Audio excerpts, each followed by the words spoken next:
Okay, for this one, we've done texture this way. I'm going to show you a crayon resist.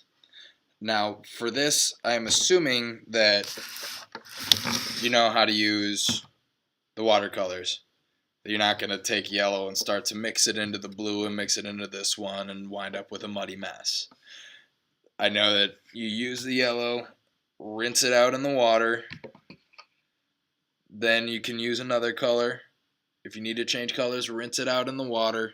Basic things. If you need to mix your colors, mix it on your paper. Paper is very good at doing that.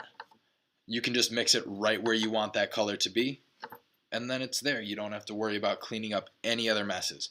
So for this, you are going to need crayons, and after you're done with your crayons, then you will move on to painting.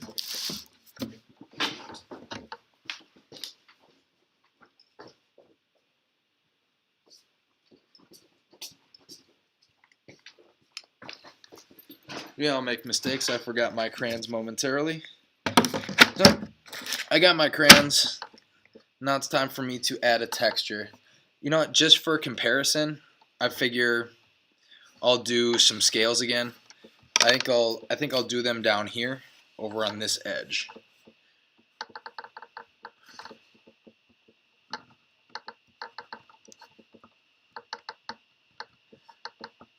So this part is going to be for my background, and yeah, let's just carry those scales all the way off the edge. That looks better.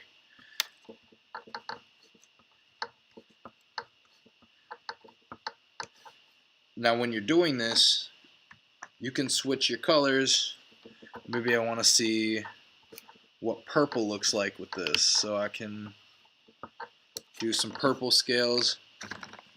You can even go kind of invisible and surprise yourself and decide that you want to use white for this. When I'm doing this, I'm making sure to press kind of hard on it. Alright, so we'll imagine that I've actually finished something. I have plenty of scales, and I'm sure I can turn this into something cool. But for right now, I just want to show you what happens with these. So I'm going to use the watercolors, use the water, and begin to activate the paint. Don't mash the brush in. Treat the brush like it's your pet. Keep it happy. I just need to brush gently to get some paint on.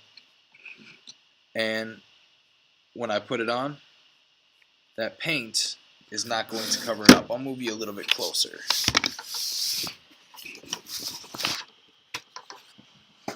Okay. So the paint is getting pushed away. Crayons are made out of wax. And that wax, it doesn't really like water.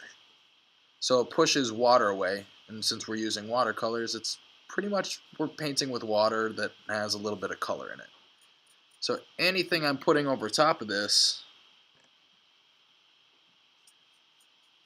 add a little bit of yellow in there to get an orangey color. If you want to make your stuff similar with the orange colors, there's orange and there's white and there's other stuff to try to add shading with your watercolor, you could definitely do that. When I do watercolors, it might be a little bit different than the other way around. I'd probably start with your light color and then add your dark color in after if you want to try to add your shading. Last but not least, let's do those invisible ones. So if I just need to do a whole big area that has a whole ton of texture on it,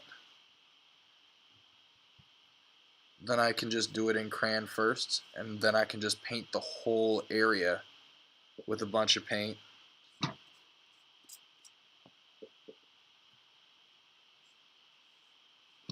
You know, this green's okay, but I want it to be a brighter, more exciting green, so I'm going to add in some more yellow. That yellow-green is going to be a little bit more energized, a little bit more exciting, closer to kind of a lime green.